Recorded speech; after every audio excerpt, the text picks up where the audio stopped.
Disclaimer. No animals were harmed in the making of this video.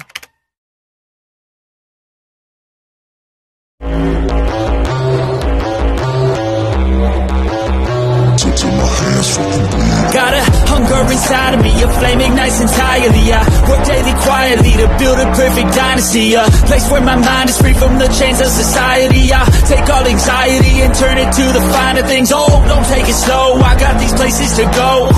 I wanna grow, I wanna be something more. A different mode, I'll hit if I gotta go. Cause I got something to show the world that one day will know. You won't see me stop, no, you won't see me.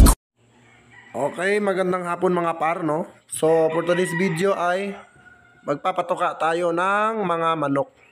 So, medyo maganda yung panahon ngayon mga par, kaya ayan, medyo alas 5 na kami nagpapatuka para naman mas mahaba yung ano niya, yung oras ng pagkain. So, yan mga par, yung ating mga manok. Yan yung pumpkin over golden monkey. Tapos ito naman yung ating Nene Aguilar. Ayan. Papuntang ano yan mga par, bukas sa Calawag, Quezon, kay Boss RJ. Ayan. Yan yung ating Nene Aguilar na matagal na niyang napanalunan sa atin. So bukas pa niya yan ipapadeliver. At ito pa mga par, yung Raptor na Haney. Ayan, napakaganda niyan mga par. Oh. Siyempre, dito naman tayo mga par sa, ayan o, mabalikat. Dito naman tayo sa ating Super G mga par, no? Yan yung authentic Super G. Jugod Gray over lemon over yellow-legged hats. Then ito naman yung mga pure SBR mga par. Ayan. So ayan yung Peruvian natin, ang lalaki. Ayan oh, ang laki. Tapos ito yung White Knight. Ayan. Ayan yung Peruvian nating Kalpara. Ito mga par, yung SBR natin. Ayan. Then syempre, ayan, SBR natin na napaka-gwapo. Pwede talaga pang materyales. Ayan mga par. Pero yung mga par, isa na lang ang available dyan. Sold out na po yung tatlo. Ito naman yung metal skin mga par na Peruvian. So ayan, naglalaro yung ating mga aso. Medyo magandang panahon. Pagka ganito ang panahon mga par, talagang ang sarap magmanok. Pero pag umulan, ay nako. Ayan yung aking giant Peruvian na naglugon dahil sa laging naulan. Ayan. Ito naman yung metal skin na Kalpara mga par. Ayan o. Maganda yan pang infuse doon sa mga kanawayo natin para lalong pumangit yung muka mga par. Ito naman mga par, yung ating white gold. Ayan, tinamaan na rin yan. Papuntang Quezon. Payatas, mga par. Ayan. Ito yung striker ko na ZT na striker pala mga par. Ayan. White Kelso over ZT Dome. Siyempre, Jugod Gray natin mga par. Napaka-poging manok. Ayan. Kita nyo naman mga par, yung balikat. Tatak quality talaga mga par. Then, dito naman tayo sa isa pang Jugod Gray mga par. Ayan, napaka-guwapings din.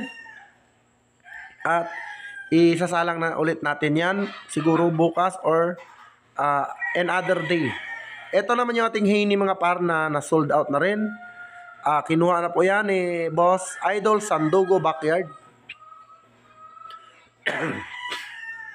Ito naman yung ating magugulang na mga manok mga par. Ayan. Yan pa yung Haney natin, no, na Gilmore. Guwapings. Sus, grabe ang tangkad. Ito yung ating SBR mga par na 2 times winner. Ayan. Magulang na rin yan mga par. 3 years old na yan. No? Ito pa mga par, napakalaking manok. Malaki din yung voltahe niyan pagka pumalo mga par. Yan, 3 years old na yan mga par. Then dito naman tayo mga par sa ating ayan, Haney na kinuha din ni Boss Idol Sandugo Backyard mga par. So talagang tatlo po yung inabil ni Boss Sandugo Backyard. Kaya Boss Sandugo Backyard, shout out sa iyo. Then, ayan mga par, papatuka na kami dyan. At, ayan, yung mga kanawayo nating mga magugulang mga par ay lugon. Kaya yung mga materials natin par, hindi pa pwedeng ibitaw. Pero by December mga par, makikita nyo na yung mga bitaw niyan mga par. Nasa aking bili-bili account mga par. So, sa ngayon, hindi pa sila pwede sparring mga par. Ito naman yung aking anak ng RGA mga par, binata na mga par. Siyempre, yung ating RRCN na pangmalakasan mga par. Ayan, kung mapapansin nyo, walang mga buntot yan mga par kasi mga bullstag na yan. At mga magugulang na mga par, no? So, taglugon kasi ngayon ng mga magugulang. So, yun na lang ang gagawin natin. Magugulang mga par. Taglugon ngayon. Then, ito pa yung ating napakagwapong white streamer mga par. Ayan, no? Siyempre mga par, binugaw ko muna dyan yung mga kalapatings na sobrang ang kukulit. No? Ang lakas magagawa ng patuka, yung mga kalapatings. Kaya mga par, pagka nag-aalaga kayo ng manok mga par, huwag nyo pagsabayin ng kalapati mga par. Dahil maaasar lang kayo mga par. Dahil ang lakas mga agaw mga par. So kung magkakalapati kayo mga par, kalapati lang talaga. Huwag nang magmanok. Sa manok, manok lang talaga.